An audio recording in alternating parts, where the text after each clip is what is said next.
अवाजी समातुन ताई radio voice of Sindh London.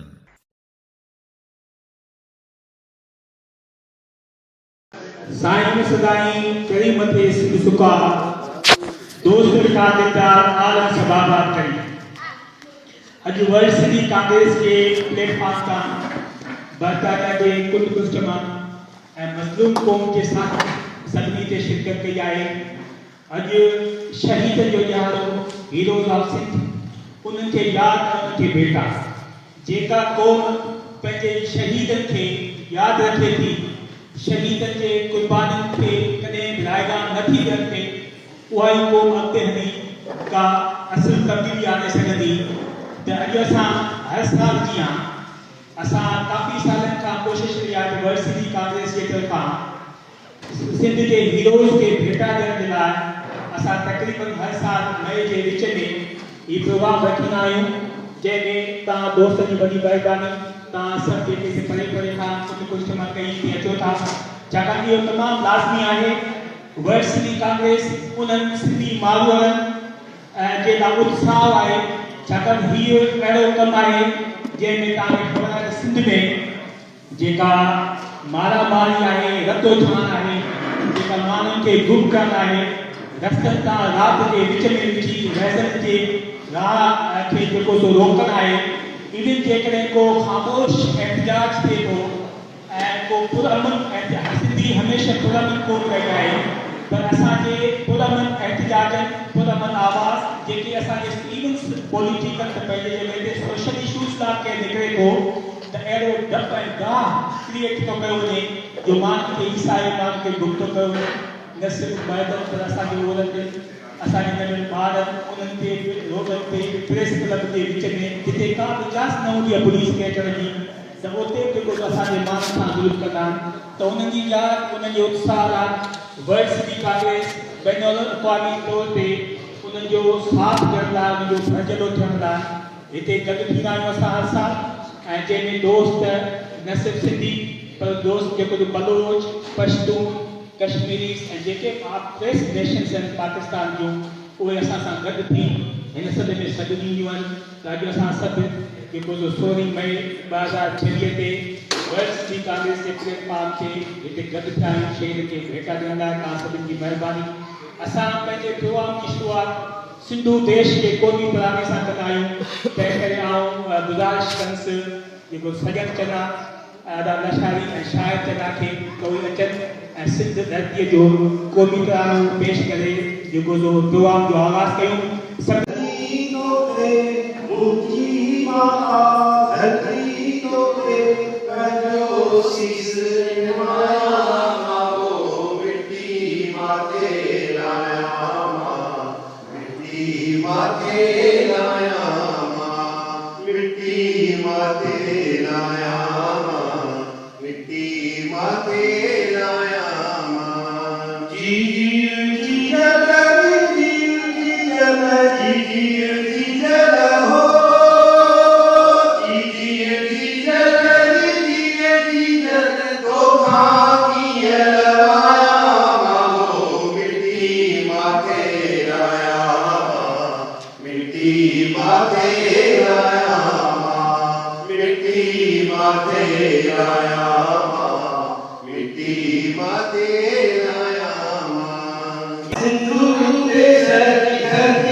Hotel जो कायल ॾिठो थो की तो इन सिलसिले खे शुरूआति करे ऐं मोटिवेटिव स्पीकर्स आहिनि जेके यंग स्पीकर्स आहिनि उनखे अर्ज़ु कनि थो त पहिरीं असांजो स्पीकर आहे तलाह असांजे दोस्त खे सिंध जो पुटु आहे जेके ट्रांसपोर्ट में रहनि था, हू हमेशह अॻ खां अॻु रहंदो आहे ऐं हमेशह सिंध जो आवाज़ु हलंदो थाईंदो रहंदो आहे तलादनि खे वेलकम कयां थो त वठी पई स्पीच करे सिर्फ पंज बहादुर शहीदनि खे यादि नथा कयूं पर सिंध जी इज़त हक़ ऐं मुस्तक़बिल लाइ बि आवाज़ उठा रही आहियूं। ही सिर्फ हिकु स्पीच न आहे, ही हिकु क़ौम जी दर्द आहे, हिकु आवाज़ आहे, हिकु जज़्बो आहे। सिंध सिर्फ हिकु ज़मीन जो टुकड़ो न आहे, सिंध असांजी माउ आहे, सिंध असांजी पहचान आहे, सिंध असांजी रूह आहे। ऐं अॼु मां फ़ख्र सां चवां थो मुंहिंजो सिर सिंध ते क़ुर्बान आहे, मुंहिंजो ज़िंदगी सिंध जी मिटी ते क़ुर्बान आहे। शाह अब्दुल लतीफ़ बिटाई सच सरमस्त ऐं बी शुमार हीरोइन जी धरती अॼु बि बहादुरी मोहब्बत ऐं क़ुर्बान जी मिसाल आहे। पर जो कुझु अॼु सिंध में थी रहे आहियो ही ग़लति आहे। सिंध जी ग़रीब आवाम जो दर्द, बेरोज़गारी, ज़ुल्म ऐं ख़ामोशी ही क़बूल न कंदा। ब्रिटिश आर्मी जो हिस्सा हूंदा हुआ मां इज़त, वफ़ादारी ऐं क़ुर्बानी सिखी आहे ऐं इन इज़त जी सबब मां पंहिंजी क़ौम जी दर्द ते ख़ामोश न थी सघां। मां सिंध सां आहियां, मां पंहिंजी धरती सां आहियां। सिंध सिंधियुनि जी आहे, न हिकु बंदे जो न हिकु हुकुमरान जो। सिंध असां सभिनि जी आहे, सिंध मुंहिंजी मुल्क असां में सिर्फ़ु मुंहिंजो न पर असां सभिनि जो। असां इन्हनि हवा में सांस वठूं था, असां इन मिट्टी ते हलूं था, असांजी रग रग में सिंध जो तारीख़ आहे। ऐं जहिड़ी घड़ी सिंध जी इज़त लाइ खणण जी ज़रूरत पवंदी त असां शहरनि जी तरह खिरन थींदासूं। सिंध जी जवाननि खे चवनि था पंहिंजो सिर कभी झुकायो न, सिंध जी माउनि खे सलाम, तव्हांजी क़ुर्बानी कभी ज़ाया न वेंदी। सिंध जी शहीदनि खे सलाम, तव्हांजो नालो हमेशह ज़िंदा रहंदो। अॼु दुनिया खे चवां थो असां सिंध सां मोहबत कयूं था, असां सिंध लाइ खरा आहियूं, असां सिंध जी आवाज़ आहियूं ऐं असां कभी पंहिंजी धरती खे छॾंदा न। हाणे मां कुझु नारा हणंदा आहियूं ऐं मां चाहियां थो त तव्हांजी जवाबु ज़ोर सां अचे। जे आवाज़ कम आहे त मां सम्झुसि त तव्हांजी खून अॼु बि गरम न आहे। तयार आहियो? नारे मां तव्हांजी आवाज़ न ॿुधी, वरी वॾे ज़ोर सां नारे मुंहिंजो देश तुंहिंजो देश, मुंहिंजो देश तुंहिंजो देश। हमाद वधियो फ्रॉम शेफील्ड, वो अदी हफीज़ा ऐं अदा शहज़ादे जो फज़ल आहे। उहो बि हमेशह असांजे प्रोग्राम में जेको रिप्रेज़ेंट कंदो रहंदो आहे। त अॼु हमाद वधियो चऊं अर्ज़ कंदो थो अचे पंहिंजे स्टेज ते। Hammad a brave leader, patriot and symbol of unity. Shahid Allah Buksuma was a respected political leader from Sindh during the time of British rule in the subcontinent. He served as Prime Minister twice and became popular because of his honesty, simplicity and dedication to public service. He always worked for the welfare of the people and believed in justice and equality for all. One of the greatest qualities of Shahid Allah Buksuma was his belief in unity. He believed that people of different religions and communities could live together peacefully. At a time when society was deeply divided, he stood firmly against hatred and discrimination. He was also a strong opponent of the British colonial war, and he raised his voice for freedom and democracy. He strongly supported independent Sindh rather than be a part of a united India or Pakistan. His courage and principles made him a respected leader, but also feared enemies. The 14th of May 1940, he was assassinated in his hometown, Jakarta. His life teaches us the importance of courage, honesty, peace, and civility. Even today, his message of unity and justice continues to inspire people. Thank you very much. Hammad वधियो जे शहीद अला बख्श हुए ते ॻाल्हायो। शहीद अला बख्श जी वरसी जेको तो रिसेंटली 2 ॾींहं अॻु हुई सिंध में। वरी महिरबानी असांजो टियों स्पीकर शायदि हां जेको आहे हसनैन जवाद आहे नाले में। Hasnain Jawad. So I'm going to speak about Bashir Rashidi or General Bash Muhammad Suhaidi.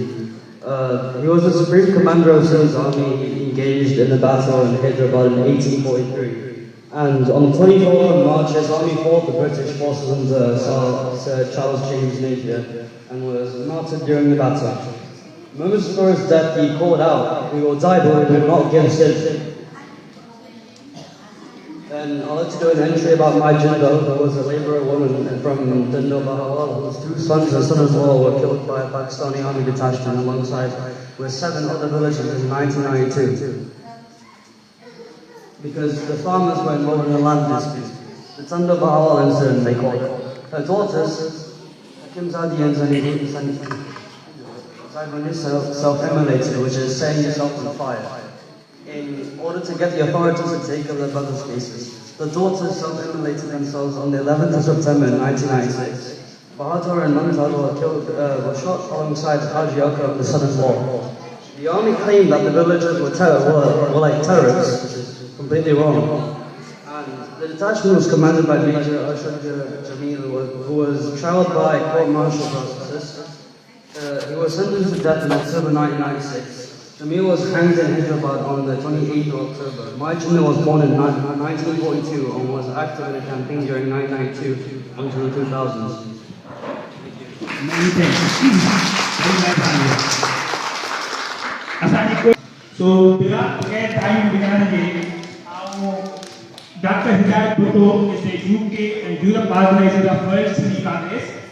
He's been very active on all internationally and United Nations, and he's been backbone of our World Sindhi Congress. So I would like Dr. Hidayat Bhutto.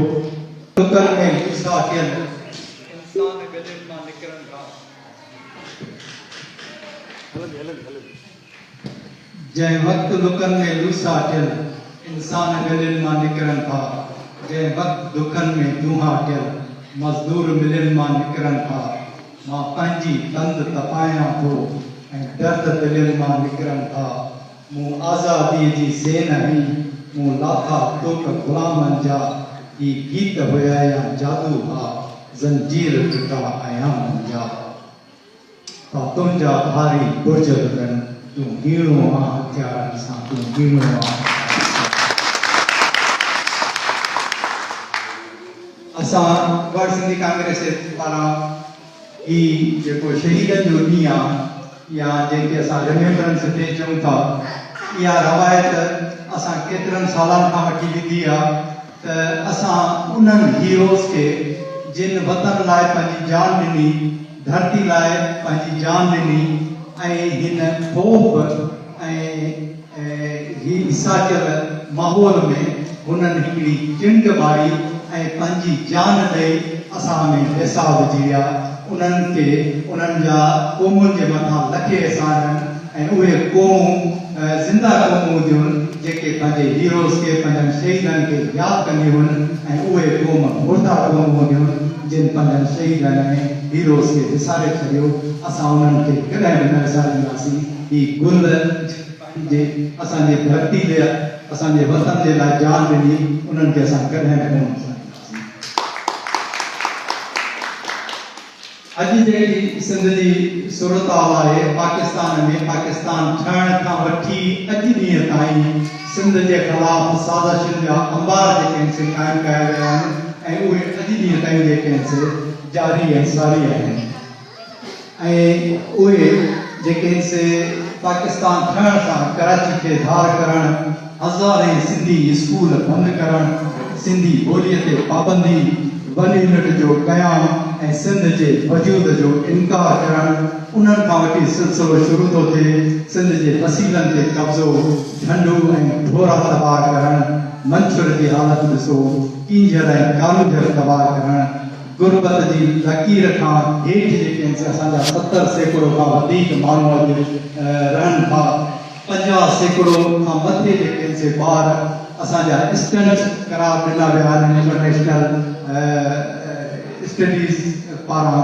80 लख खां वधीक ॿार स्कूलनि खां ॿाहिरि आहिनि 20 खां 30% ॿार बीमार ऐं आवाम जेको आहे बीमारियुनि जो शिकार आहे जंहिंमें हेपेटाइटिस बी ऐं HIV अची वञनि था 80 80% माण्हुनि खे पीअण जो जेको आहे सो पाणी साफ़ कोन थो मिले मेल न्यूट्रिशन इंतहा ते आहे इहे जेके आहिनि से पाकिस्तान जा क्राइम्स असां सिंधियुनि जे ख़िलाफ़ु उन्हनि जी लिस्ट जेकी आहे तमामु डिघी आहे ऐं असां जेको आहे सो उन्हनि खे उन्हनि जे ख़िलाफ़ु जेके असां हमेशह जदोजहद कई आहे अॼु वरी नवां जेके आहिनि से हू प्लान ठाहिनि था के अमेंडमेंट्स कनि था ऐं त जीअं सिंध जा जेके रहियल सहियल वसीला आहिनि उहे बि असां जेके आहिनि उन्हनि ते कब्ज़ो कयूं ऐं सिंध खे गभा गभा करण जी जेकी असां तयारी हले थी पई सिंध खे टुकर टुकर करण जी तयारी हले थी पई जेके सिंध जा जेके बाशऊर माण्हू आहिनि सिंध जो अवाम जेको आहे सो कॾहिं जेको आहे सो उन्हनि खे क़बूल न कंदो जेकॾहिं उन्हनि अहिड़े क़िस्म जी का बि हरकत कई त उहे जेके सिंध जा MPs ऐं MLAs आहिनि उहे घरनि खां ॿाहिरि न निकिरी सघंदा छाकाणि त सिंध जो अवाम बाशऊर अवाम आहे ऐं हुननि जॾहिं बि सिंध जे ख़िलाफ़ु साज़िश कई आहे असां उन्हनि खे केतिरनि अमलनि ते पंहिंजे ॿधी जे ज़रिए असां जी क़ौम खां इनकार जेको पाकिस्तान जो आइन करे थो पियो उनजे ख़िलाफ़ु जेके असां जदोजहद जारी आहे जी कलाबार गेम जे ख़िलाफ़ु असां जदोजहद कईसीं उनखे शिकस्त ॾिनोसीं ॾिठो निज़ाम जेको आहे बलदियाती निज़ाम हुननि ठाहिण जी कोशिशि कई सिंध जा ॿेट जेके आहिनि खपाइण जी कोशिशि कई ऐं ताज़ो जेको आहे केनालनि जे ख़िलाफ़ु जेके असां सिंध जी जदोजहद शानदार जदोजहद रही आहे ऐं उन्हनि में जेको आहे असां उन्हनि खे हमेशह शिकस्त ॾिनी आहे ऐं उहा जेके असांजी जदोजहद उहा उन वक़्त ताईं जारी ऐं सारी रहंदी जेसि ताईं जेको आहे सो असां पंहिंजी मुकमल आज़ादी नथा हासिल कयूं अॼु असां सभु सम्झूं था त हिन सिंध ऐं पाकिस्तान ते कंहिंजो कब्ज़ो आहे उन्हनि कब्ज़ा खोरनि जो जेको आहे सो केरु नालो वठण लाइ तयारु कोन्हे को जंहिंखे असां एस्टेब्लिशमेंट चवनि था पर आरिसर साहब जेको आहे सो उन्हनि खे चवंदो ही वर्दी पोश ठाहे वर्दी पोश गुंडा वैदी पोश दहशतगर्दनि जिन सॼी सिंध खे यंगमाला बणाए रखियो आहे ऐं उन्हनि ते कब्ज़ो कयो आहे पर के जेके उन्हनि खे चवनि था हीअ एस्टेब्लिशमेंट आहे के चवनि था हीअ निकाका अबू है के चवनि था त हीअ मलाइकनि के चवनि था मालिकनि के चवनि था मोहकमा ज़राअत आहे इन्हनि जा मुख़्तलिफ़ जेके आहिनि नाला आहिनि पर असां सभु सम्झूं था त चोर केरु आहे ऐं हीअ चोर जा पुट जेके आहिनि से असांजे वतन ते असांजे धरती ते कब्ज़ो करे वेठा आहिनि जंहिंजे ख़िलाफ़ु जेके असां जदोजहद ॾींहों ॾींहुं जेके असांजी सगारी थींदी पई वञे ऐं सगारी थींदी उन्हनि जा जेके आहिनि से केतिरा ई जेके आहिनि से छापा उन्हनि जा जेके आहिनि से एजेंट जेके आहिनि से असांजे वतन ते जेके आहिनि से साज़िशूं कनि था ऐं उहे जेके आहिनि से किथे बि साज़िशूं कनि था ऐं हिते जेके आहिनि से उन्हनि मां केतिरा जेके आहिनि से माण्हू उन्हनि जे चवण ते वञनि था वञी जनरलनि खां जेके आहिनि से इंस्ट्रक्शन वठी था अचनि ऐं उन्हनि जे तहत जेके असां पंहिंजूं साज़िशूं कनि था पंहिंजी जेके आहिनि से प्लानिंग्स कनि था ऐं असांखे ख़बर आहे त असांजे ख़िलाफ़ु जेके आहिनि से जेके आहिनि से केरु साज़िशूं कनि था पर सिंध जा माण्हू सिंध वतन जा जेके आहिनि से मोबे वतन माण्हू बाशऊर आहिनि ऐं उन्हनि खे जेको आहे सो ज़रूरु शिकस्त ॾींदा उहे चाहिनि था त सिंधी माण्हुनि खे सियासत खां परे रखिजे सिंधी माण्हुनि खे पंहिंजनि हक़नि खां परे रखिजे क़ौमी शऊर ऐं क़ौमी बालादस्ती खां जेके असां परे रखिजे त जीअं हू जेके आहिनि से पंहिंजनि हक़नि जी जेके असां निशानदेही न करे सघनि ऐं उन लाइ जेको आहे सो असां उन्हनि खे सम्झूं था ऐं उन्हनि खे जेको आहे सो उन्हनि जे ख़िलाफ़ु जेको आहे सो असांजो माण्हू असां अवाम खे असां पंहिंजे वतन जे मोबे वतन माण्हुनि खे बाशऊर कयूं था त जीअं पंहिंजे खसीस ऐं हक़ीर मफ़ादनि जे ख़ातिर क़ौमी मफ़ाद क़ुर्बान न कनि हू चाहिनि था त असां जेके आहिनि से मफ़ाद परस्तनि जा ऐं चमचनि जा ऐं जेके चाकुरुसनि जा टोला ऐं पलटूनूं पैदा कयूं पर असां जेके आहिनि से मोबे वतन माण्हू पैदा कंदासूं दोधा पैदा कंदासूं हेमूं पैदा कंदासीं होशूं पैदा कंदासूं ऐं शहीद क़ुर्बान कावड़ थियल जेके आहिनि से हीरोज़ पैदा कंदासूं जेके अॼु ॾींहं ताईं वतन लाइ जेके आहिनि से जान ॾींदा ऐं जेको आहे सो उन्हनि टके जे माण्हुनि लाइ हीअ शइ चई जेका सो पंहिंजी जाइ वठंदुसि त टके जा माण्हू टके विकाणा हिते विकाणा हुते विकाणा पका पिड़ीअ ते अॾे विकाणा वतन जूं पहाड़ूं भले विकाणा चुड़ियुनि सां छातियूं चुले विकाणा बुरियूं बलाऊं बचे विकाणा अमर जा आंड्रा बधे विकाणा जिते या बाज़र उते ही हाज़िर मुड़िया मटे पर विकाऊं मादर घरनि जा छोड़ा छिके विकाणा कचे ऐं काछो टके विकाणा टके जा माण्हू टके विकाणा टके जा माण्हू टके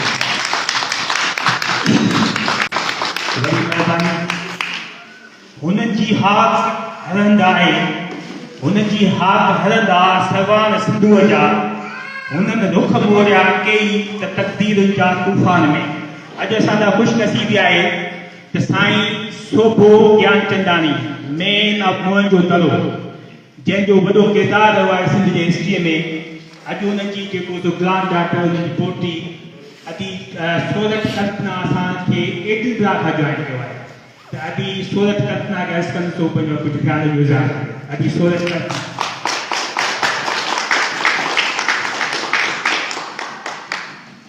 हेलो नमस्ते सत श्री अकाल अस्सलाम वालेकुम मां ॾाढी थोराइती आहियां सरकार जो हिननि मूंखे हिकु दावत ॾिनी ऐं जेके बि जिन बि माण्हुनि सां हिन महिल ताणी मां इंटरेक्ट कयो आहे ॾाढी महिरबानी मूंखे ॾाढी ख़ुशी थी आहे ॾाढे टाइम खां पोइ मां सिंधी पंहिंजी ॿोली हिते ॿुधी आहे ऐं ॿियो जॾहिं बि क़ौमी तरानो हले ई पियो सिंध जो त बसि मूंखे शायदि हिन महिल ई बाबा यादि अची विया छोकी जॾहिं बाबा जी वफ़ात थी त हाली मुंहिंजे लाइ हर शइ प्रोसेस करणु ॾाढी स्ट्रेंज हुई ॾाढी ॾुखी हुई पर बसि मां शायदि पहिरियां बि घणी दफ़ा चयो आहे त मुंहिंजे कननि मां इहा शइ निकिरंदी नाहे छोकी बाबा खे अजरकुल में सॼो कवर करे ऐं हीअ ॻाईंदे ॻाईंदे निकिरण खां मुंहिंजी गूंज एतिरी हुई जो हुन ॾींहुं शायदि मूंखे अहसासु थियो त बाबा माण्हुनि लाइ छा हुया असां लाइ त सिर्फ़ु बाबा हुया न like the way you see your grandfather you don't see them something else but to people he was something else and I used to see it as a kid एॾा एॾा माण्हू एॾी ख़ल्क़ जमा थींदी बाबा जो औताक भरियलु हूंदी ऐं सम्झ में मूंखे न ईंदो त एतिरी एतिरी देरि बाबा वारा ॻाल्हाइनि छा था हाणे मूंखे बि ॿुधणो आहे मूंखे बि सम्झणो ई हले छा थो त मां सम्झां त शायदि सियासत सां लॻाव या इहा शइ सम्झणु या सिंध सां मुहबत अलाए पोइ तूं DNA या इहा शइ ॾिसी ॾिसी करे आई अमर बि इन शइ जो हिसो रहियूं ऐं बाबा बि बाबा इन जदोजहद जे करे केतिरी दफ़ा त हुननि जेल जो रुख बि ॾिठो एॾी दफ़ा पर हुननि माना पेर पोइ ते कॾहिं न थिया I'm really glad that it's gotten celebrated. And he जेके issues हलनि था मां मेंशन कयो त मां शायदि थोरो उन्हनि ते ॻाल्हायां जीअं शेर आहे त मांदी थी न मारी तुंहिंजो अला बि आहे मांदी थी न मारी तुंहिंजो अला बि आहे सभु ॿारनि जा टुकड़ा हिकु लहजे मंझ लाइ अहिड़ो ई अला आहे जो माग पुॼाईंदी मारी असां ॾिसूं था त हिस्टोरिकली ऑनर किलिंग जो हिकिड़ो रुझान हले पियो ऐं इहो रोमन एम्पायर्स खां हले पियो ईअं न आहे त इहो असां वटि पहिरियों दफ़ो आयो या नई शइ असां शुरू कईसीं इहो उतां खां सिलसिलो हले पियो जॾहिं की किंग्स ऐं उन्हनि जे दौर में काई उन्हनि जी वाइफ्स या उन्हनि जी जेकी धीअरियूं हुयूं उन्हनि जे के बि अहिड़ा रिलेशन्स या शादी खां पहिरियां या पोइ उनखे ऑनर जे नाले ते हलाक कयो हूंदो हो पर पोइ अॼु उनखे असां नालो था ॾियूं सिंध जे अंदरि कारोकारी मूंखे इहो लफ़्ज़ पसंदि आहे मां इन खां इहो पावर वठंदसि मां इहो चवंदसि इनखे call it homicide call it murder call it for what it is छो करे तव्हां चओ था त हैरत मुंहिंजी ललकारे थी मुंहिंजी हैरत हली वई आहे इज़त हली वई आहे मूंते हिकिड़ो न तासुर नाज़िल थो थिए मुंहिंजी हर शइ हली वई आहे छो की इज़त जो सरमायो त औरत आहे न सॼी इज़त उन में ई बसे थी ऐं हूअ अगरि पंहिंजी मर्ज़ी सां कुझु बि करे थी त मुंहिंजी इज़त हली थी वञे ऐं जॾहिं मां कारी करे मारींदुसि मुंहिंजी इज़त बहाल थी वेंदी ईअं कीअं कहिड़े मर्द जी इज़त बहाल थींदी आहे पंहिंजी नियाणियुनि जो क़तल करे मूंखे अॼु ताईं इहा ॻाल्हि सम्झ में न ईंदी आहे शायदि मूंखे कोई सम्झाए सघे मूंखे ॿाहिरि हली न ईंदी आहे ॻाल्हि त तव्हां कहिड़े बेसिस ते इहा शइ करे सघो था ऐं तव्हां हिनखे वाजिबु बि ॼाणो था त इहा शइ हले पई मुंहिंजी सिंध जे अंदरि इहा शइ थिए थी मूंखे तकलीफ़ आहे हिन शइ जी ॾाढी 5000 UN जी रिपोर्ट थी चए त हर साल ऑनर जे नाले ते औरत खे क़तल थो कयो वञे पाकिस्तान जे अंदरि 1000 ऐं 500 खां 900 ताणी सिंध जे अंदरि इहा शइ थिए थी छोकी असां चदर ऐं चार दीवारी जहाज जे तौर ते इहो कॉन्सेप्ट आंदोसीं त चदर ऐं चार दीवारी में रहो ऐं असांजो बि मज़हब आहे जीअं हिंदुइज़म उन में इहो कॉन्सेप्ट आहे त लक्ष्मण रेखा हे तव्हांजी जेकी मर्यादा हिकु दफ़ो कंहिंसां हीअ ॻाल्हि ॿोल थिए पई त मां हुन खां पुछो इहा मर्यादा ठाही कीअं पोइ, तव्हां ॿुधाए सघो था? चंद सोसाइटी, उन सोसाइटी में रहण वारी केरु हुननि जो मर्दनि ठाही आहे, त मूंखे ॿुधायो इहे ग्राउंड हक़ीक़ी आहिनि त अगरि कोई मर्द पंहिंजी मर्ज़ी सां कंहिंसां शादी करणु थो चाहे, हुनजी पहिरियां ई हिकिड़ी ज़ाल आहे त हू हुनखे कारी करे थो मारे। अगरि काई छोकिरी पंहिंजी मर्ज़ी सां बिरादरी जे ॿाहिरि थी शादी करे त हुनखे कारी करे था मारनि। अगरि उहो थी करे ॿाहिरि सिर्फ़ु निहारे थी उनखे कारी करे था मारनि। अगरि हू कंहिं बि स्ट्रेंजर सां ॻाल्हाए थी जो कि हुनजे घर जो फ़र्द न आहे उनखे कारी करे था मारनि। अगरि का औरत मेकअप थी हणे ॿाहिरि थी वञे या नवां लटा थी पाए ऐं ईंदन आहे त हुनखे कारी करे था मारनि। ठीकु आहे। ऐं अगरि हू पंहिंजी मर्ज़ीअ सां पंहिंजी सॼी, तव्हां मानी बि पंहिंजी मर्ज़ी सां था खाओ, लटा बि पंहिंजी मर्ज़ी सां था पायो, हिकिड़े शख़्स जंहिंसां सॼी ज़िंदगी वक़्तु करणी आहे उहो पंहिंजी मर्ज़ीअ सां शादी थी करे त हुनखे कारी करे था मारियो।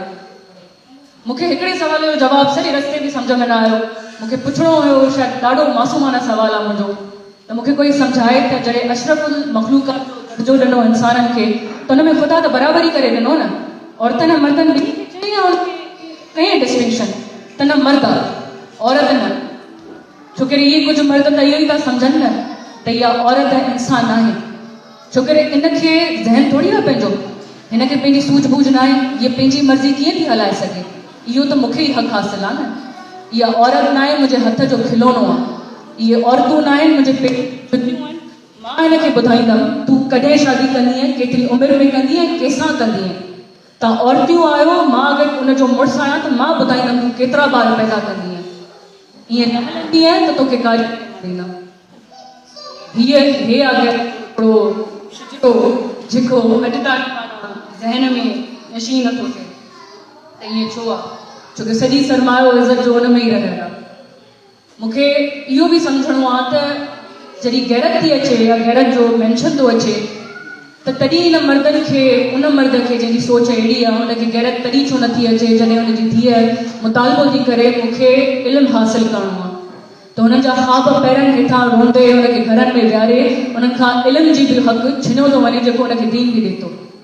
उते हुननि जी गैरत किथे आहे जो न्याणियूं जेके ॿियनि मज़हबनि जूं आहिनि, ईसाई घरनि जूं आहिनि या हिंदू आहिनि, उनखे खंबियूं था अचनि, उनखे जबरी तब्दील था करनि ऐं जबरी शादियूं था कराइनि पाण खां 30 उमिरि जेके मर्द सां, उते हिननि खे गैरत नथी अचे। उते हिननि जी गैरत किथे आहे जो ॿिनि ॿारनि जे साम्हूं पी करे या बिना पी करे उन ते तशदुद था करनि, हथ था खणनि, उते माना गैरत नाहे। उते गैरत किथे आहे जॾहिं तव्हांजा फॾा था थियनि हुन में तव्हां पंहिंजे घरनि जूं औरतूं ईअं टोकन ॾेई करे रखी था अचो त हे तव्हां पाण वटि रखो, इहो this is settled, my financial issue with U and conflict is settled, this is now null and void. उते गैरत किथे आहे? पोइ माना अॼु अगरि सुरमियूं ज़िंदा हुजनि शाह अब्दुल्ला जी पिटाई जूं त ससुई खे त कोई कारी करे मारियो आहे न, हुनखे सुरमी त कोन चयो आहे। पिटाई जी धरतीअ ते जिते पिटाईअ जा राग था ॻाया वञनि, तव्हां इहो सम्झो था त हुन दौर में हलो फेमिनिज़म खे हुननि फेमिनिज़म न चयो, मुंहिंजी नज़र में सभिनी खां वॾा चैंपियन प्रो विमेन एम्पावरमेंट जा भिटाई आहिनि। पोइ त शायदि हिननि मर्दनि हुननि भिटाईअ खे सिर्फ़ु पढ़ियो आहे, कढ़िया न आहिनि। पोइ अॼु अगरि सोरठ ज़िंदा हुजे हा त उहा त माना ॿियनि माण्हुनि जे ख़ौफ़ में अची करे हुन पाण खे भाए ॾिनी, सोरठ ठहिराए ॾिया में। अॼु त उहो पंहिंजे ख़ानदान वारनि खां टिके न, त हे ई न मूं ते हमिलो करनि, छोकी हर वक़्तु हिन ख़ौफ़ में कीअं माण्हू जीअंदो आहे। हिनखे कंक्लूड कंदी अलदम त जी त मूंखां बसि इहा मुनाफ़िकी बर्दाश्त न थींदी आहे त हिकु तरफ़ तव्हां हुननि खे गेड़ियूं अचो था, ॿियनि क़बीलनि मां वठी अचो था, हुननि सां ज़्यादती कयो था, ॿियनि घरनि जी औरतुनि सां बि कयो था, पोइ हुनखे चओ था तूं त सिंध जी न्याणी आहे, तूं त देवी आहे। न भाउ असांखे न देवी चओ न न्याणी चओ, असांखे इंसान सम्झो, पहिरियां बराबरि त सम्झो, पोइ त न्याणी बि थींदासीं, छोकी इहा त मुनाफ़िकी लॻंदी न, न्याणी बि चओ पोइ मारे बि छॾियो, पोइ केरु थियणु चाहींदो सिंध जी न्याणी? पर थियणु था चाहिनि पोइ बि उन ख़ौफ़ में जीअंदे जीअंदे पोइ बि थियणु था चाहिनि। उहे औरतूं सुसाइड थियूं कमिट करनि, अध खां वधीक मेजॉरिटी आहे। मां पाण काउंसलिंग पढ़ी आहे, काउंसलर आहियां, त मां चई सघां थी उन्हनि औरतुनि सां मेंटल हेल्थ कंसर्न्स एतिरा सारा, उन्हनि खे जॾहिं ख़बर पवंदी आहे त उन्हनि सां इहा ज़्यादती थींदी त उहो पाण खे मारे छॾींदी आहे त कोई ॿियो करे। पर बसि अॼु मूंखे रीफ्रेम करिणो, एतिरा माण्हू वेठा आहिनि, एतिरा नौजवान माण्हू वेठा आहिनि, त गैरत मुंहिंजी नज़रुनि में सरपरस्ती त इहा हूंदी न, जॾहिं काई न्याणी चए त मूंखे पढ़णो आहे त पीउ ऐं भाउ चए तूं पढ़, मां गॾा तोसां, तूं जी पंहिंजी ज़िंदगी मां आहियां तोसां, कुछ न कंदो तुझी पंहिंजी ज़ात लाइ बि इज़त आहे मुंहिंजे घर जी सिर्फ़ तूं सरमाल इज़त न आहे तुझी पंहिंजी ज़ात लाइ बि का इज़त आहे तुझी बि पंहिंजी गैरत शायदि हूंदी आहे औरत जी बि गैरत हूंदी आहे शायदि तूं बि मदद सां गॾु तोखे जेको करिणो आहे जिते जीअं करिणो आहे ज़िंदगी जीअं पंहिंजे टर्म्स ते गुज़ारणी आहे पंहिंजी ज़िंदगी जो फ़ैसिलो शादी जो फ़ैसिलो बि करिणो तूं कारी थी न मरंदी आहे मां गॾु आहियां तोसां ईअं बीहो न ईअं बीजे त मां चवां न मुंहिंजी सिंध वॾी में इहो ॾिठो इहो मां न बि चवां मां इहा सिंध ॾिठी आहे मां हाणे उहा नथी ॾिसां गुलभरो हुजे समीदा हुजे हेरासमेंट जे अंदरि उहे छोकिरनि सां एॾी ज़्यादतियूं आहिनि पोइ असां पिया सोचूं था त इहो जेको टोकन करे छॾियो आहे न असां त इहा बसि हाणे टोकन आहे सियासत कंदासीं फीमेल बॉडीज़ ते असां सियासत कंदासीं ऐं इहो मां नथी चवां जॾहिं हिकिड़ा रिसर्चर आहिनि उहे था चवनि हिकिड़ा ॿिया रिसर्चर आहिनि उहे था चवनि त हे हिकिड़ो तरीक़ो आहे माईअ जी रिप्रोडक्टिव राइट्स ते कब्ज़ो करण जो बहरहाल आखिर में सर्जस त सूरत सर्जस त सूरत समायस त सुख वया सर्जस त सूरत समायस त सुख वया इहे ॿई पूर मूं निमाणी नसीब थिया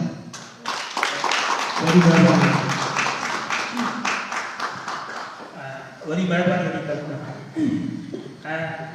असां नेक्स्ट स्पीकर आए साईं डॉक्टर आलम महसूद जेके से पश्तून इंटेलेक्चुअल रिसर्चर्स आहिनि ऐं बाय प्रोफेशन जेको सो पीडियाट्रिशियंस आहिनि ऐं उन्हनि काफ़ी जेको सो ऑपरेशन ॾिठी ऐं परवेज़ मुशर्रफ जे दौर में उन्हनि पंहिंजे जॉब तां रिज़ाइन कई ऐं उन खां पोइ जेको सो उनखे एग्ज़िस्टेंस में शामिलु करणु साईं जी एतिरी वॾी हिस्ट्री आहे ह्यूमन राइट्स से जेको सो वायोलेशन थिए we feel privileged to be with us today. So please, mic is yours.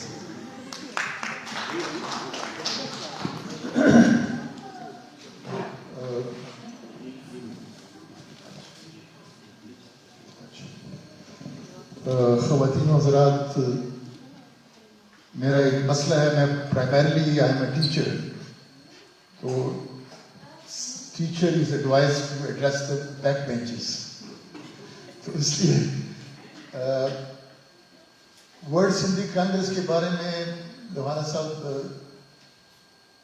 Professor Seraj साहब आपका जिक्र किया करते थे जब मैं पेशावर में था मैं प्रोफेशनली चिल्ड्रन सर्जन हूँ first in the province and seventh in the country लेकिन आज मैं शेड्यूल 4 का दहशतगर्द और मिलिट्री इंटेलिजेंस के हिट लिस्ट में मेरा बेटा भी मेरी वजह से स्टूडेंट है उसको भी शेड्यूल 4 पे डाला सिंध के हीरोज को खराबे अक़ीदत के लिए इकट्ठे हुए हैं साईं GM सैयद से लेकर आज तक तमाम सिंधी हीरोज को सलाम आपका हीरो हमारा हीरो हम सब के हीरोज में कॉमनैलिटी ये रही कि वो जेलें काटते रहे या शहीद हुए या उनकी मसख़ुदा लाशें खेतों खलियानों गली और बाजारों में फैली या वो मुल्क छोड़ने पर मजबूर हुए मेरा टॉपिक है कि अब जो 28वीं तरमीम आ रही है चंद हफ्ते बाद ये महकूम कौमों में नए हीरो तलाश करेगी हुआ ये कि जब हमारे हीरो हटाए गए तो वो कहते हैं ना कि खाक में मिल गए नगीना लोग हुक्मरान बन गए कमीने लोग तो कमीने लोगों की फिर वो फरमाइशें खत्म नहीं होती जुल्म खत्म नहीं होता उनको पता ही नहीं चलता कि मैं कब रुकूं अपना जुल्म कहाँ रोकूं 28वीं तरमीम में ये कहा जा रहा है कि पाकिस्तान दिवालिया हो गया है या हो रहा है क्योंकि सूबों को 18वीं तरमीम में ज्यादा फंड दिए गए हकीकत बिल्कुल ऐसी नहीं है। मुख्तसर बयान करता हूँ। आज का पाकिस्तान मेरा ख्याल में इसके बगैर आज का पाकिस्तान पहले के पाकिस्तान से बहुत मुख्तलिफ है। आज army chief, navy chief, air force chief, ISI chief, MI chief, IB chief, FIA chief, corps commanders तमाम के तमाम एक ही सूबे से हैं। आज का वजीर आजम, वजीर खारजा, डिप्टी वजीर आजम, वजीर दाखिला, वजीर खजाना, वजीर इत्तलात, वजीर दिफा भी उसी से। अब जो 26वीं और 27वीं तरमीम हुई, इसके नतीजे में आज का पुलिस ऑफिसर CSS, ASP से लेकर IGP तक इसकी एनुअल कॉन्फिडेंशियल रिपोर्ट, इसकी प्रमोशन और पोस्टिंग कौन करता है? ISI। असिस्टेंट कमिश्नर से चीफ सेक्रेटरी तक इनका ACR पोस्टिंग ट्रांसफर कौन करता है? ISI। आज जज को रिक्रूट जो करते हैं वो कौन करता है? उसकी क्लियरेंस ISI। हाई कोर्ट के जजेस को ट्रांसफरेबल कर दिया गया, कौन करेगा? ISI। आज की असेंबली बिकती है, सीटें फरोख्त होती हैं। आज की असेंबली ने 26वीं और 27वीं तरमीमें कराकर अपने बाजू कटवाए, अपनी टांगें कटवाई। आज के इस पाकिस्तान में अदालत नहीं रही, ये डाकखाने बन गए हैं जहां व्हाट्सएप पे मुकदमा हो रहा था, केस हो, जज सुनता है, बजाय जज होता है, सामने आपका वकील होता है, लेकिन फैसला व्हाट्सएप पे आता है और जज को दस्तखत करने पड़ते हैं। ये अदालतें पोस्ट ऑफिस बन गई हैं। अब ऐसे वक्त में कहते हैं कि हम कंगाल हुए हैं और तुम्हारी वजह से हुए, महकूमों की वजह से हुए हैं। UNDP की रिपोर्ट है 2024 कि $17.2 बिलियन जो 4,800 अरब रुपए बनते हैं, ये सालाना हुक्मरान तबके को सब्सिडीज मुराद दी जाती हैं। IMF की 2025 की रिपोर्ट है कि पाकिस्तान सालाना वफाकी हुकूमत सालाना 5,300 अरब रुपए की करप्शन करता है। तो 5,300 अरब रुपए और 4,800 अरब रुपए गिनते जाएं। इसके अलावा IPPs की शक्ल में जो हुक्मरान तबकों ने खुद आपस में बांटे, आपको 1,000 मेगावाट का प्लांट मिलता है, आप 50 मेगावाट बनाते हैं बिजली, पैसा आपको 1,000 का मिलता है। तो सर्कुलर डेट इसको कहा जाता है। ये 2,500 अरब से लेकर 5,000 अरब तक है। तो कौन करता है? यहां पाकिस्तान यानी बरतानिया में सरकारी गाड़ियां 86 हैं, 86। वफाक के पास कितनी है? 45,000। और यहां कितना पेट्रोल की इजाजत है और वहां उनको लामहदूद है। इसके अलावा इनकी अयाशियां इतनी हैं कि अभी 20 अरब डॉलर के सैर सपाटे के लिए अपने लिए जहाज लिए। वर्ल्ड इकोनॉमिक फोरम में आप लोग गए थे, मेरा ख्याल है PTM ने मुजाहरा किया था। वहां आर्मी चीफ अपने जहाज में आया, शहबाज शरीफ अपने जहाज में आया और इसहाक डार अपने जहाज में आया और कहते हैं हम गरीब हैं।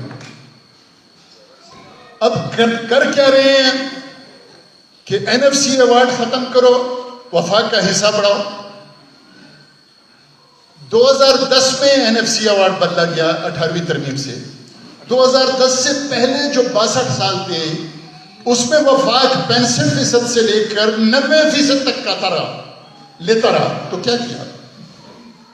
तब आपने कौन सा तीर मारा?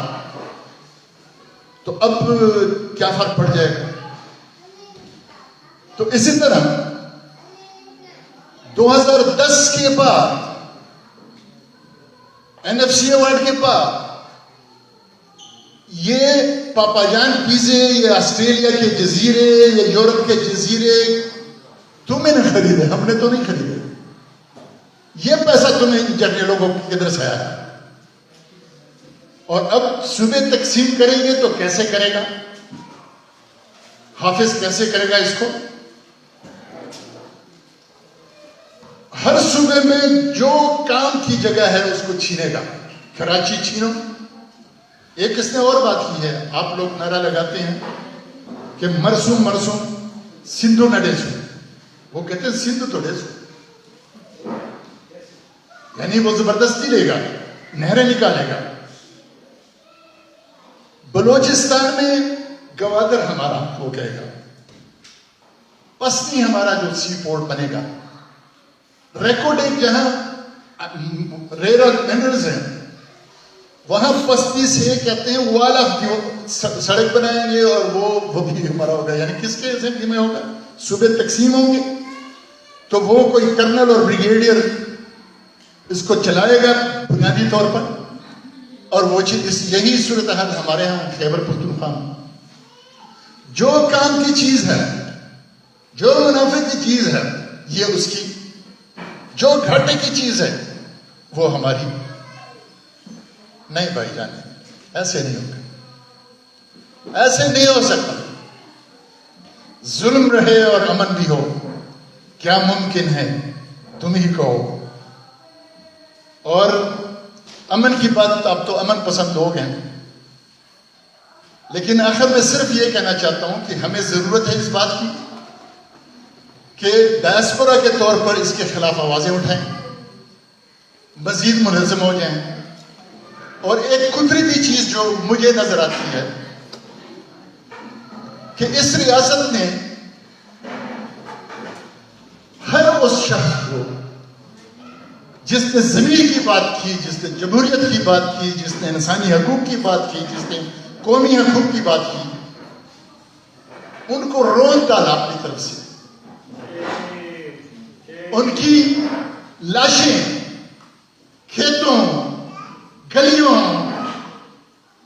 खलियानों, बाजारों में फेंकी गई। तो कुदरत का भी एक असूल आएगा। और बस इसी शेर में समा के आपसे रुखसत होना चाहता हूं कि तुमने हर खेत में इंसान के सर बोए हैं। तुमने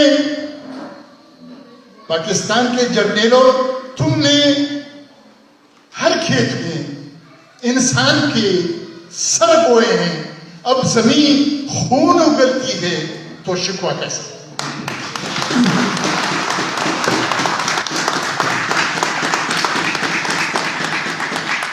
Thank you very much, sir. Thank you. May I request my country speakers to take their seats so I can call the next speaker.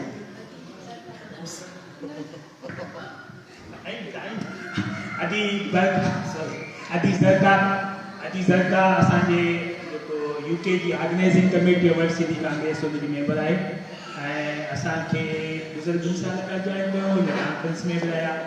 असां उनखे वेलकम कयूं था। पंहिंजे ख़्यालनि जो इज़हार कयो। वॾी महिरबानी।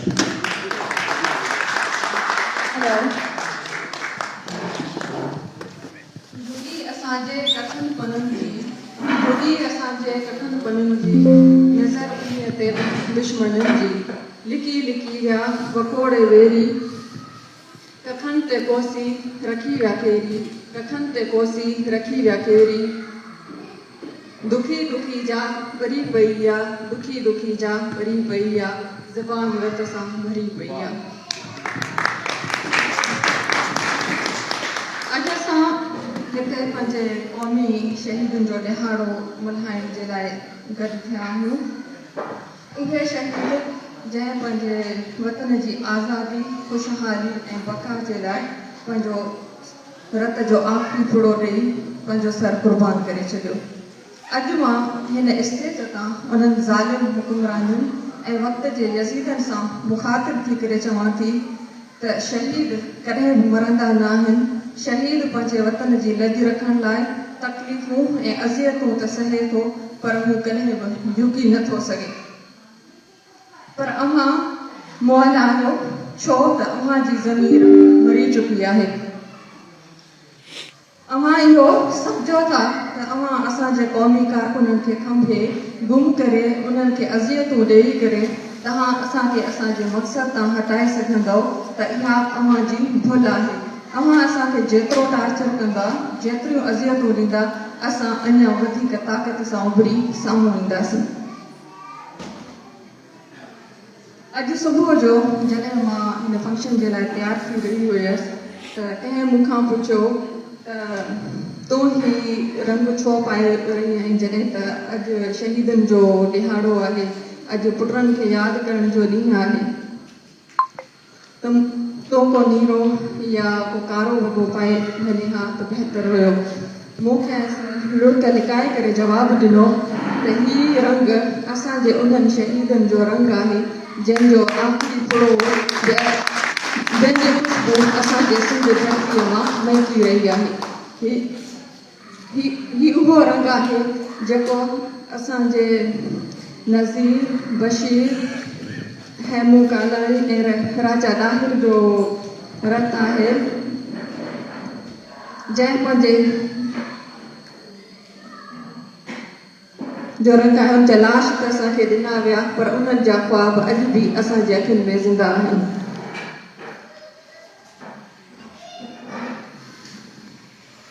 अव्हां असांजे अज़ीम राजा ॾाहिर जो सर क़लम कयो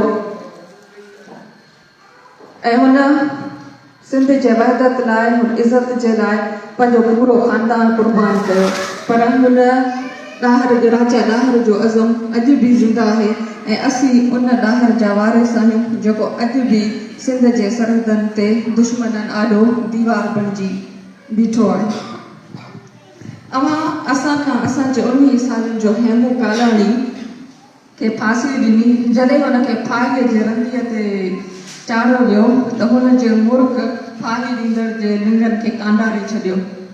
हुन फाहीअ जे रंगीअ खे ईअं चुमियो ॼण को घोट पंहिंजे कुंवार खे चुमंदो आहे। अव्हां असां खां असांजो महबूब लीडर शहीद बशीर खां कुरैशी असां खां खसे छॾियो, पर अॼु बि उन जे पोयां लखें अखियूं आलियूं आहिनि। उहे आलियूं अखियूं हाणे इनक़लाब जो पैगाम बणिजी चुकियूं आहिनि। पर ऐं ज़ालिमो, अव्हां इहो यादि रखो त सिंध जी धरती बांझ नाहे रही, उहा अञा वधीक ताक़तवर ऐं सूहिया पुट ॼणींदी रहंदी।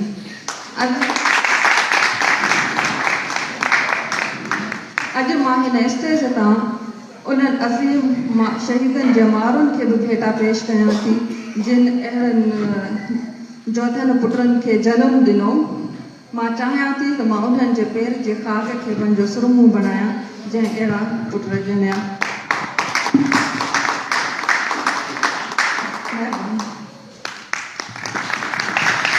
वॾी महिरबानी। Dr. Nasir Dashti is executive founder of Baloch Human Rights, BHRC, Baloch Human Rights Council. Who led their life for the dignity, honor, and sovereignty of their motherland. They are inspiration for us and for the coming generation of our land. There are heroes, we know their names, we know how they sacrificed their lives, but there are other heroes there are unsung heroes whose name we don't know, but we can't deny their ultimate sacrifice. Raja Daher and his family and his colleagues, they laid down their lives and faced the onslaught of the Arab invaders. But they were not alone. And there were thousands of Sindhis who were captured, who were killed, and who were sold in the markets of Basra and Damascus as slaves. According to Arab chronicles, only in Multan, 50,000 men and women were made slaves and sent to Basra and Damascus. Next speaker is Adi Hafiz Abadiu. Adi Hafiz Abadiu is Executive Committee member of World Sunni Congress. Adi Hafiz. मसरूफ़ियत जे बावजूद बि असां सां गॾु हिते शहीद जो ॾींहुं मल्हाए रहिया आहियूं। असां पोइ 14 सालनि खां शहीद जो ॾिहाड़ो मल्हाए रहिया आहियूं। हर साल असां ट्राइब्यूट पेश कंदा आहियूं। पर साईं नसीब दस्ती जी चयो त हज़ारे सालनि खां वठी ही इंसान क़ौम पंहिंजे वतन जे लाइ, पंहिंजी धरती जे लाइ ऐं पंहिंजी शनाख़्त जे लाइ क़ुर्बानियूं ॾींदियूं आयूं आहिनि। ऐं सिंध में बि अरगून आया, दुरखान आया, हाणे जेके आहिनि असांजे मथां जेके आहिनि कुवतूं आहिनि, उन्हनि हिकिड़ो सॼे सियासी माहौल खे डिपॉलिटिसाइज़ करण जे लाइ ख़ौफ़ डफेर पैदा करे छॾी आहे त जीअं को माण्हू पुछे न, पंहिंजे वतन जी ॻाल्हि न कजे, पंहिंजे वसीलनि जी ॻाल्हि न कजे, पंहिंजे जियाप जी ॻाल्हि न कजे, पंहिंजे वतन जी ॻाल्हि न कजे। उहा सिंध जेका ख़ुशहाल हुई, जिते दरियाउनि जूं मौजूं हुयूं, उन्हनि मौजनि ते जेका असां सुहिणी तरी तरी वञी जेको असां पार कंदी दरिया, उते अॼु ॿारी थी उॾामे। उहो कुझु कानून जहिड़ो जेको ऊचो घाट हुओ, उनखे जेके असां रीज़ू करे FWO वारा खणे था वञनि, हीअ असांजी मिल्कियत आहे। हू असांजे अरबनि सालनि जो जबल आहे, हीअ असांजी मिल्कियत आहे। हीअ धरती जा वारिस असां आहियूं, तव्हां असां खां नथा खसे सघो। हीअ उन अहद तहत उहो पंहिंजी धरती सां बचियलु हो, जंहिंजे करे इन्हनि हज़ारनि माण्हुनि क़ुर्बानियूं ॾिनियूं आहिनि। ऐं केतिरा जेके आहिनि से अञा ताईं उन्हनि बंदि खोलनि में आहिनि, गुम आहिनि, जंहिंजा बचा, जंहिंजूं माइरूं, बलोचनि जूं, सिंधियुनि जूं, पठाननि जूं माइरूं हर साल हर दफ़े जेके असां वेठा आहियूं थियूं, प्रेस कड़क जे साम्हूं एहतिजाज कनि थियूं, लॉन्ग मार्च कनि थियूं। ऐं उन्हनि थधियुनि मौसम में इस्लामाबाद जे प्रेस कॉन्फ्रेंस जे साम्हूं कनक में उनजे मथां पाणी हलियो थो वञे, डिस्पर्स करियो पियो वञे। छा पाकिस्तान खे रहण जी असांखे इहा सज़ा मिली आहे? क़बाइली झगड़ा, करप्शन, बुख, मुफ़लसी, माण्हू वीचारा पंहिंजा ॿार जेको आहे सो प्रेस क्लब में खयो पिया था घुमनि, असांजा ॿार वचो खाइण जे लाइ कुझु कोन्हे को।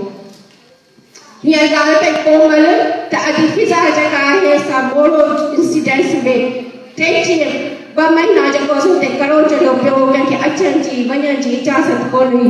उहा वीचारी बुख खां ख़ुदकुशी कई। या त हिकु फिज़ा आहे पर हज़ारे फिज़ाऊं जेके असां हर रोज़ जेके असां मरनि थियूं बुख में। उन खां जेका सभिनी खां ॾुखो औरतनि खे पोइ महीने खां वठी सिंध में क़बाइली तकरारनि खे जेको असां ज़ोर ॾिनो पियो वञे, क़बाइली जेके असां रीतूं रस्मनि खे जेको असां ज़ोर ॾिनो पियो वञे। हिकिड़ो सर हू मां चए थी गुलाम त मूंखे जेकॾहिं तव्हां मोकिलींदो हुन सां गॾु, बाबा सां गॾु, थी मूंखे कारो करे मारे छॾींदा। जज चए थो न हुन सां गॾु वञ, ऐं वरी उहा जेका असां क़तल थी वञूं। चांदियूं चङा असां कछाए चांदियूं कतल थी वयूं। भाॼाई खे जेको आहे सो ॾेर खे चांहि न ठाहे ॾिनई त हुनखे भाॼाई कतल थी वई। संग न ॾिनो मामा जे पुट खे, मां कतल थी वियो, मुंहिंजी धीउ बि कतल थी वई। शुमारा चांदियूं 1050 ॾींहनि जे अंदरि 50 मायूं कतल थियूं आहिनि। का क़ौम का जेका असां क़ौम एस ताईं आज़ादी नथी वठी सघे, का बि जदोजहद एस ताईं कामयाब नथी थी सघे, का बि जदोजहद में जेसि ताईं औरत शामिल न आहे।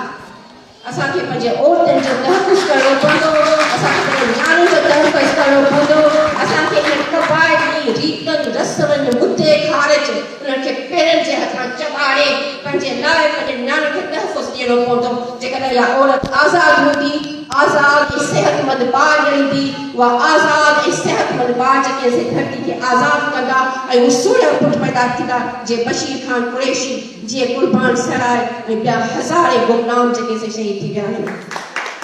उन औरत जेकॾहिं कारो वारो जहान हुजे हा त लतीफ़ साईं सूर छो ॻाया? लतीफ़ साईं उन न्याणी वीचारी जंहिंखे मारियो वियो उनखे जेको सो बेकफ़न हो जेको आहे सो मारियो वियो त उन जी जॻह ते सुहिणी जॾहिं हू जेको सो घरो जो टुटे थो, हू दरिया जे कप ते जेको आहे सो हुनजी लाश वञे थी, लतीफ़ साईं उनखे ख़ूबसूरत नमूने सां ॻायो आहे। माना उनजो हुस्न, उनजी आशिकी, उनजी जेका मोहबत उनजो लिहाज़ सां हुई, या जेका असां ससुई जी जेका असां पुनू सां हुई, जेका मुंगल जी जेका असां राणे सां हुई, उहा जेके कारियूं हुयूं, जेकॾहिं उहे कारियूं हुयूं त 1300 साल अॻु में लतीफ़ उन्हनि खे सूरनो छो चयो? उहो दौर हूंदो हुयो जो न्याणी 40 साल अॻु में जेकॾहिं क़ुर खणी ईंदी त खून माफ़ थी वेंदा। हाणे न्याणियूं क़ुर खयो, बीठियूं आहिनि, ख़ुदा जे वास्ते असांखे माफ़ करियो, असांखां ग़लती थी वई। कल्ह मां वीडियो ॾिठी आहे हिकिड़ो भाउ जेको आहे सो पंहिंजी भेण खे जेको टंक में गोली हणी आहे ऐं फ़ख़ुर सां चए थो त मां हिते कारो कयो आहे, सां गॾु जेको छोकिरो उनखे बि कारो कंदुसि। मां चवां थी अहिड़ा छोड़ा जेके असां पंहिंजे भेनरुनि खे जेके असां कारो कनि था, उहे पाण 10 लोड़ा लटारे अलाए कंहिंजे न्याणे जे कद लॻा पिया हूंदा आहिनि। तव्हां त वाजिबुल क़त्ल आहियो, तव्हांखे त सज़ाऊं ॾियनि, तव्हांखे सूली ते टांगिजे ऐं पोइ उनखे ॿुधाइजे। त उनखां असां जेका ॾुखाईंदड़ ॻाल्हि आहे, जेको पीउ चए थो फ़ख़ुर सां मां पंहिंजी न्याणी खे क़त्ल कयो आहे, उनजो तव्हां जिस्म ॾिसो, मांस बि कोन्हे कोन्हे जिस्म में, एॾी गुरबत आहे। जेका माई क़ुर खणी वेठी आहे, जेका न्याणी ते कतल असांजी कई, घर बि असांजा ठाहे छॾिया, मुड़ुस बि तव्हां असांजा कैद में करे छॾिया। हीउ कहिड़ो कानून आहे? हीउ कहिड़ी सिंध आहे? इन सिंध जे लाइ इन्हनि कुर्बानियूं कयूं? ये 18 साल की जगह है सब पीपी की जगह हुकूमत है उन्हें जाके के मथा हुकमान बैठा जी साइन डाल कई त हर फैसलो त आए सा कर दिया, हर फैसलो मथा थी दोआ। ये जको असाना के असा के गुरबत में दुख नाल में सभी शहर में मुझाए करे अचानक कारोबारी जे केस के जको आसो हालात कयो वियो आहे, असां न चीज कयो आहे ताकि जेका 18वीं तरमीम ते जे सूबनि खे अलॻि करण जी उल्टा असांजो ध्यानु हटायो वञे। जेको सिंध में पाणी लाइ माण्हू बुख था मरनि, रोज़ जो जेको आहे एग्रीकल्चर कोन्हे, जे लाइ माण्हू जेके पेशा आहियूं ते लिंक पिया पिया आहिनि, हलनि पिया। सिर्फ़ु मां लती सां जो भेट चवंदुसि कि जॾहिं हू बेकफ़न न्याणियुनि खे कथा कनि था त उन ते बि हू वीडियो ठाहे था रखनि, पर लतीफ़ साईं सुहिणी जी जेका लाश थी वञे उनखे बि केॾे सुहिणे नमूने सां ॻाए अथसि। हू चए थो त कांधी कंद थी आसि वहर जनाज़ो सुहिणी बघा जे बेचनि जा कुला तिन ॾिनासि। जेको दरिया जे कप ते उनजो लाश पियो हुयो, जो माण्हू न हो, उंघारी हुई, लाश खे बघनि जेको आहे सो कुला ॾिनासि। अखियुनि मल्क ॾिठासि, अखियुनि में जेको आहे सो इज़राइल वेठो हुयो, साथ कढे मन काथो बिहार ते। आशिकी जी इहा इंतिहा थींदी आहे, पंहिंजे वतन सां इहा आशिकी हुजणु खपे असांजी। हलो हलो काक धने जिते नींहुं उछल, जेकॾहिं सुहिणी जॾहिं मूंगल अहिड़ी हुजे हाथ लतीफ़ छो ॻाया, हलो हलो काक धने जिते नींहुं अछल, नका छल नका पल सभ खां पिसे प्रिय खे। जेकी मूंसां गॾु सूमर कपिड़ा पाए मर्दाना सुती पई हुई, राणे खे चए थी त तूं लकुड़ छो छॾे वई? जेकॾहिं गैरत हुजे हा त छा ओॾीमहिल जेको सो राणो उनखे मारे न छॾे हा सूमर खे? पर जॾहिं मां सोचा त राणो जो रात आयो करे इहो ॻाल्हि करी चुपचाप हलियो वियो। मूंखे इहा ॻाल्हि ई जेका असां पंहिंजे वजूद खां बर्दाश्त नथी थिए त चुपचाप लकुड़ छॾे हलियो वियो। सो इहा थींदी आहे मोहबत, हरासमेंट। सिंध जो न्याणियूं मिर्च चढ़ा कपिड़ा पेटनि ते जेके पथर ॿधी न्याणियुनि खे कॉलेज न मोकिलनि था, हुते chancellor, principal, lecturer, तरीक़े किस्म जा माण्हू जिन्हनि छा सज़ा मिलनि था तो न्याणे खे हरासमेंट कनि था। तुंहिंजी धीउ आहे, तुंहिंजी इज़त आहे, मुंहिंजी भेण आहे, मुंहिंजी का वैल्यू कान्हे का। तव्हांजूं धीअरूं जेके से कैम्ब्रिज में पढ़नि, हार्वर्ड में पढ़नि, न्यूयॉर्क में पढ़नि, उन्हनि जी इज़त आहे। ऐं फरीदा हुजे, खालदा हुजे, निमरता हुजे, उनजी का वैल्यू कान्हे का। उन्हनि खे तव्हां जेको सो हरास कयो, वीचारी ख़ुदकुशियूं करनि। मुझे न्याणनि खे इहा गुज़ारिश आहे, तव्हां शींहुं आहियो, शींहुं थियो, अचो त शींहुं थी जियूं ऐं इन्हनि जे अखियुनि में जेको सो खंडा विझी ॿुधायूं त सिंध जूं न्याणियूं डरपोक न आहिनि, सिंध जूं माण्हूं सूरियूं आहिनि, सिंध जूं माण्हूं एवाज़ जी तयारी कंदी, काला बाग़ जे ख़िलाफ़ तयारी कंदी, बबलो में पहिरां ॾींहुं वेठी हुयूं। ऐं असांजे जहिड़ो वॾनि जे जॻह सूबे जी ॻाल्हि कयो, असां हिकु क़दम पोइ न हलंदासीं। साथियों जी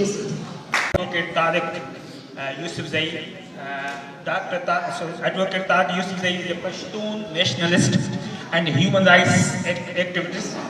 बहुत अच्छी ताहिर लाहौती उस रिश्ते से बहुत अच्छी जिस रिश्ते से आती हो परवास में होता है। Today we are assembled here to pay our hearty tribute to our heroes, current and founding members of GSM Freedom Movement, who have sacrificed their life, their health, their wealth for this noble cause. We always remember and pay high tribute to Shaheed J.M. Sayyed, who led foundation of this movement and chose the path of struggle and leave his legacy behind and gave us a lesson. It is better to perish. It is better to perish fighting for freedom than live as slave in a military state.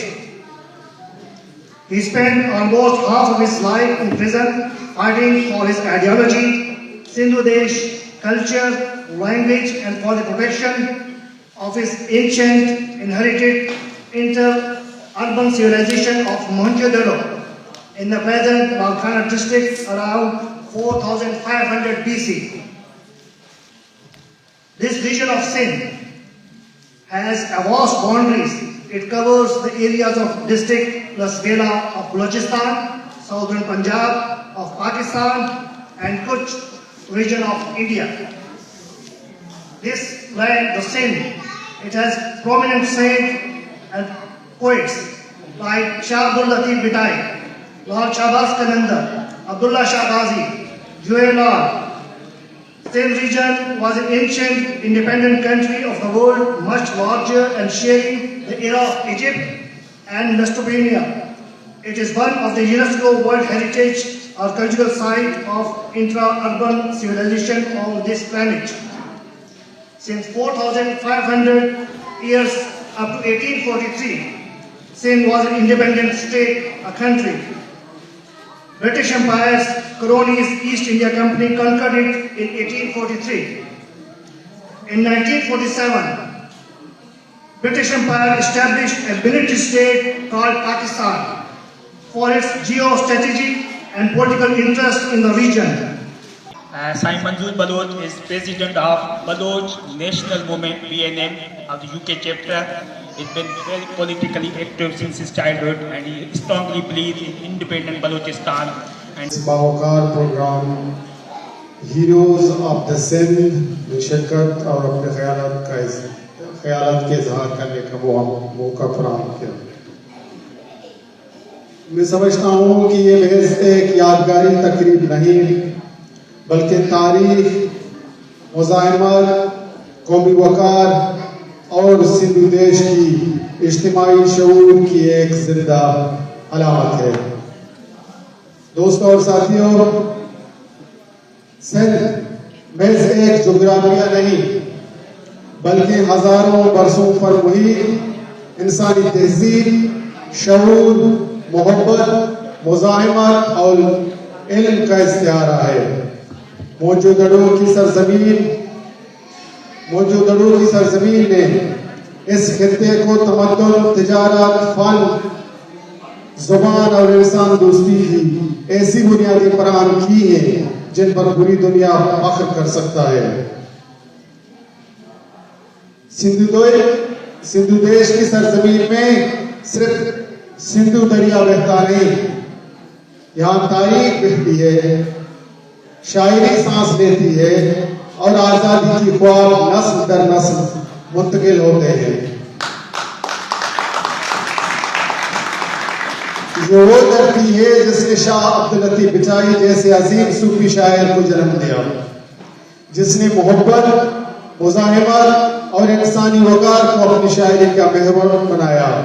यही वो सरजमीन है जहां इनायत शहीद ने जबर के खिलाफ आवाज बुलंद की, जहां होशु शेदी, रुबलू कोली, सबकतुल्ला राशिदी, हेमो कलानी, अल्लाह बख्श नूरों ने हमलावर कुव्वतों के सामने सर झुकाने से इनकार किया और इस सरजमीन की बका और हुर्मत के लिए बेशुमार गुमनाम कारकुनों और सियासी कारकुनान ने अपनी कौमी तशक्कुस के लिए कुर्बानियां दी हैं और हमें फख्र है कि कुर्बानियों का सिलसिला आज भी जारी है। आज जब हम हीरोज ऑफ सिंध की बात करते हैं तो हमें ये याद रखना होगा कि हीरो सिर्फ वो नहीं होते जिनकी तस्वीरें दीवारों पर आवेजा हों, हीरो वो भी होते हैं जो अकूबत खानों में गुम हो जाते हैं, जो जलावतनी की जिंदगी गुजारते हैं। आप सब जलावतन हीरोज हैं। डॉक्टर लखूलाल वर्ल्ड सिंधी कांग्रेस जो चेयरमैन ऐं असांजे लाइ हमेशह उत्साह रहियो आहे ऐं अॼु असां लंडन मां हिते कई आया आहिनि ब्राडफोर्ड में। डॉक्टर लखूलाल खे अर्ज़ु कंदुसि त उहो मुखातिब थियनि। Speakers, guests, ladies and gentlemen, from the depth of my heart, I'm profoundly grateful to the speakers, Sain Naseer Dashti, Sain Mansoor, Sain Advocate Razak, Sain Alam Masood, Adi Hafizan, Adi Surat, Adi Zarka, to enlighten us, to pay tribute to give their views upon the situation we all are in, and this is really very, very heartening. From the depth of my heart, I'm grateful to all of you who have come here today to join us, to make us feel that we are not alone.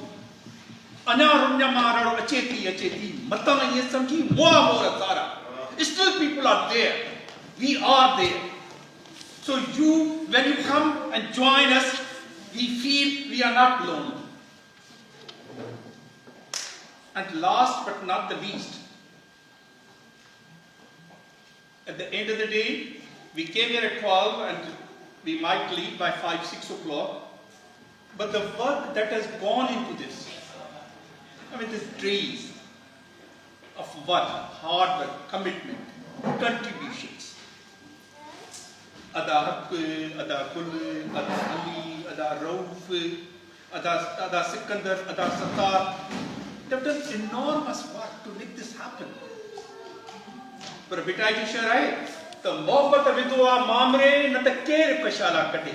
It is their love to their motherland that has made them to work.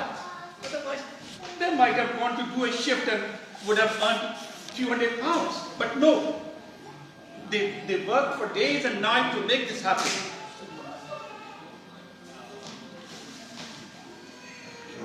Today,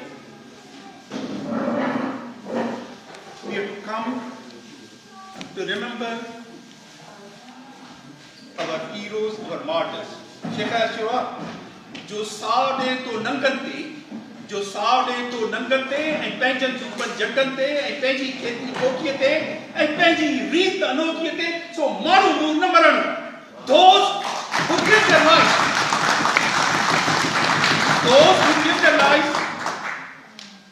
for their national honor, those who give their lives for their motherland, those who give their lives for their people, for those the people who give their lives for their culture. They're not going to die.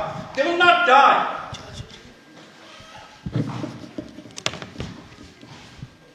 And we say one thing as well. Because the history of nations that is spread over thousands of years. असीं को पंहिंजी ज़ाती ज़िंदगी में survive करण लाइ केॾो पोरो कयूं था, पंहिंजनि बचनि खे पालण लाइ केॾो पोरो कयूं था। हज़ारनि सालनि खां क़ौम खे ॼाणण लाइ छा था सम्झो पिया, चर्चे जी ॻाल्हि आहे। हिन मुल्क में, हिन दुनिया में ज़ोरावर, दाड़ेल, काबिज़, फोरू, कातिल बीठा आहिनि। ऐं साहिब सिंध जहिड़ी धरती, इट्स नॉट, ऑफ कोर्स सभु कंहिंखे पंहिंजी माउ वणे थी, मूंखे सिंध वणे थी, छाकाणि सिंध मुंहिंजी माउ। पर ईमानदारीअ सां बि ॻाल्हि कजे त it is one of the finest, richest country on earth. ऐं उनखे उन ते ज़ाहिरा हमला थींदा आहिनि। हज़ारनि सालनि जी तारीख़ में हज़ारनि माण्हू, लखनि माण्हू, हिकिड़ा तो जिन नाला ख़बर आहे, डॉक्टर नसीर दश्तीअ चयो लखी माण्हू बेनाम मारिजी विया। हिते तव्हीं हिते रिमेम्बरेंस डे कंदा आहिनि, जेके रेड पॉपी डे चइबो आहे, उहे उन्हनि हज़ारनि सिपाही जेके बेनाम मरी विया। हिन क़ौम खे ॼाणण लाइ लखनि माण्हुनि क़ुर्बानियूं ॾिनियूं आहिनि, का चर्चे जी ॻाल्हि न आहे। ऐं उन सॼे तारीख़ी प्रोसेस में असीं हाणे हिन हालतुनि में अची पहुता आहियूं। ऐं असीं सदाईं को लफ़्ज़ चवंदा आहियूं त बाबा असीं पंहिंजे शहीदनि जो रक्त रायगान, क़ुर्बानी रायगान न थियणु ॾींदासीं। हिननि माण्हुनि ज़िंदगी में हज़ारूं क़ुर्बानी जो तंगी अॼु आयो बि आहे, क़ुर्बानी आहे, पर उन्हनि माण्हुनि जिन पंहिंजी जान ॾिनी, जिन साह ॾेई वेसाह ॾिनूं, तो शेखा जी हिकिड़ो शेर आहे कि प्यार पतंगा खामी विया ऐं केॾो दूर उॾामी विया। कि प्यार पतंगा खामी विया ऐं केॾो दूर उॾामी विया, पर तुंहिंजे मुंहिंजे ॾींहं में हू पंहिंजी जोत जलाए विया। Those the butterflies who love their motherland, they have been burnt to ashes and they have flown away. But they have lit the light in our lamps. And this is the light that is burning in ourselves. If we feel committed to our motherland, that we need to be free. Our people need to be free. Our people need to be happy. There should be justice and there should be equality. And that is the light that they burnt, but they lit in our hearts. We have reached where we stand today as a nation in the current space and time, honestly. To be honest, this is my honest belief that in our thousands of years of history, we have always been attacked. Dr. Nasir Dashti started from Arab Spring, there will be before that, and Mughals and Afghans and Turkans and all that. But to be honest, we need to understand one thing. We need to, this is really fundamental. It's not only we need to understand. We have to make our nation to understand. This is my honest belief that this is the most difficult and worst time in our history of thousands of years. This is the first time that we have a real serious question and issue of our survival as a nation, because they really have decided to eradicate it completely. They want to eliminate and eradicate us as a nation completely and utterly. यदि तभी समझौता थे कि सब शयूं कारोबारी थन था, do you know it is estimated that on average in Sindh 5,000 people, they die. And these 5,000 people, they die, which are easily preventable. Hidayat said there's 80% of people, they don't have drinkable water. Now they say no, it's 90%. The chief minister said 90% people. जो को एड़ो पानी पियंदो वो बीमार न थींदो ऐं को मरंदा न हेपेटाइटिस न थींदो त कीअं थींदो सिंधु दरिया जे करे वो सुकी 92 सैकड़ो डेल्टा तबाह थियो 90 सैकड़ो पानी खत्म थियो they want to really eradicate the basis on which Sindh stands. जीअं पाकिस्तान थियो not हजार न लख न millions of acres of land has been taken. Karachi की 50 सैकड़ो जमीन फौजन वटा हाणे कल जो अनाउंस को 6000 एकड़ थुर जो मार्केट के कब्जो जो कीअं थींदो आहे कब्जो थींदो छाखे चइबो आहे जो कब्जो छाखे चइबो आहे 6000 असीं ॾियूं था इंडस्ट्रियल यूनिट्स था खोलियो हे 1.3 मिलियन इहा जेका असीं कॉर्पोरेट फार्म में कीअं जो कीअं कब्जो छाखे चइबो आहे तव्हांजी ज़मीन हुजे तव्हां जेके तव्हांजे बच्चनि जो गुज़र सफ़र हुजे उहो हिकिड़ो माण्हू अचे चएसि ॾेई करे छाखे चइबो आहे ज़ोर ज़बरदस्ती ऐं हाणे जेका इंटरनेशनल सूरत हाल आहे उन में सम्झनि था त असीं सगारा आहियूं ऐं जीअं डॉक्टर शाह आलम महसूद ॻाल्हि कई त बाक़ी जेके शयूं बचियूं आहिनि उन्हनि खे बि मुकमल तौर ते खणी यानी सिंध में बुख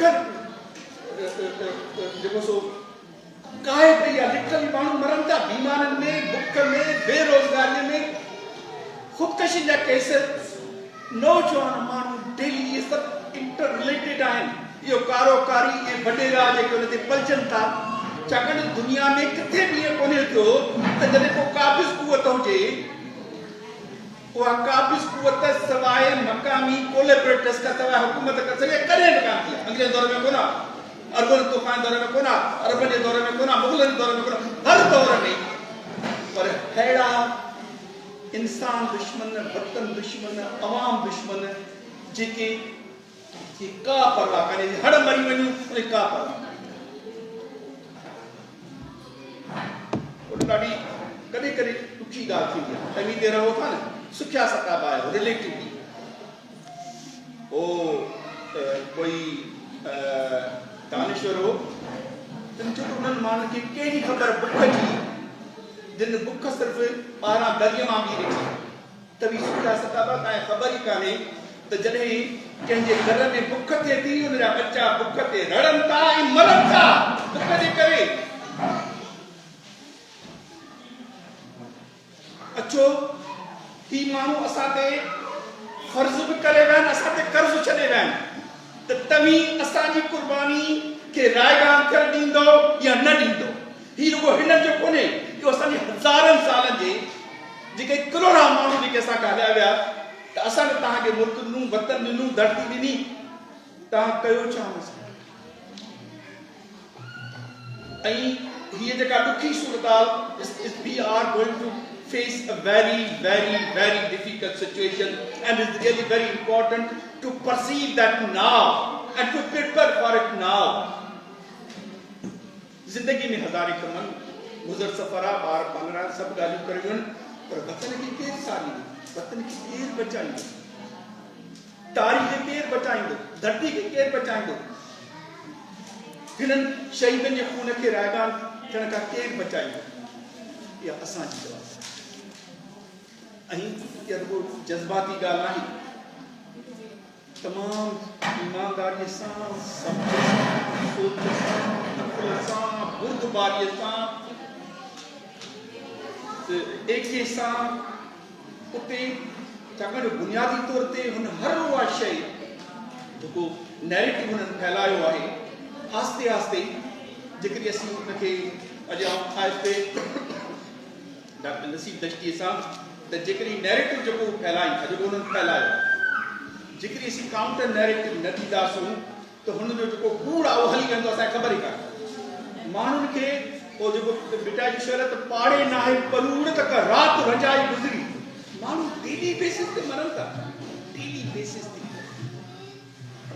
तंहिंजे करे तमामु सम्झ सां ॾाहक सां जेको ऑर्डनरी दुश्मन नाहे ऐं उहो सॼी स्टेट उन्हनि वटि असां छा आहे ठीकु आहे तंहिं रिले सुठा त मुंहिंजे पेट में या उते जेकी उते कोशिशि था कनि त जेका बि पोलिटिकल जुदोजहद आहे जेके बि पोलिटिकल पार्टीज़ आहिनि उनखे डिस्ट्रॉय कनि छाकाणि जेकॾहिं जुदोजहद न हलंदी त कीअं आजको कीअं थींदो ऐं उहा ॻाल्हि हुते कोन था कनि हिते बि कोशिशि कनि था त जेके सीरियस संजीदा दुनियूं आहिनि उन्हनि खे कंहिं नमूने अल्टरनेट्स ठाहियो कुझु कयो पर तारीख़ जी अचो त अॼु हिन कीअं ते हिननि शहीदनि जे ऐं सिंध जे हज़ारनि शहीदनि जे अॻियां इहो वचन कयूं त असीं पंहिंजे हर हाल में पंहिंजे वित आहे भला ॿियो नथा करे सघूं रुॻो इहा ॻाल्हि त सम्झो हुननि एॾो सारो फैलायो आहे हिकिड़ी ॻाल्हि सम्झायो पंहिंजे अंदरि में सिंध असांजो वतन सिंध असांजी माउ सिंध असांजो वतन सिंध आहे जेको हज़ारनि सालनि खां सिंध असांजो वतन असीं सिंधी क़ौम आहियूं हज़ारनि साल पोइ उहे सभु शयूं आहिस्ते आहिस्ते वञनि था मेसारींदा वञनि था ॾाहींदा असीं हुनखे हिते बि कयूं उते जेके हलनि थियूं अॾियूं वॾियूं जेके बि जुदोजहदूं तमामु पावरफुल जुदोजहदूं उनखे मज़बूत कयूं उनखे सपोर्ट कयूं अॼु अचो त वचन कयूं असीं पंहिंजे वतन पंहिंजे धरती पंहिंजे हज़ारनि सालनि जी तारीख़ खे मिटण न ॾींदासूं असीं पंहिंजी पूरी कुवत सां पंहिंजे वतन जे आज़ादी इंसाफ़ ऐं जियापे जे लाइ जरण कोशिशि कंदा रहंदासूं ऐं इन में हिमत हारण जी ॻाल्हि आहे सॼो ॾेही ॾाटा उभाजे करे लखे ईंद जा चंद उभरी पवन ऐं ज़रूरु ॾींहुं ईंदो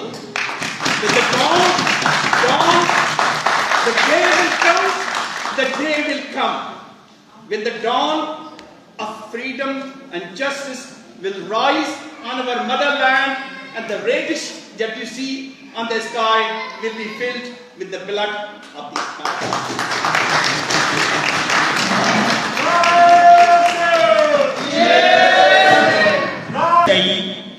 मां इंसानियत जो दस ॾेई स्कूल अॻूला फाड़िया थो मां सूलीअ ते पिणु सच चई अॼु तुंहिंजो अंदरि साड़िया थो हा मां बागी हा मां बागी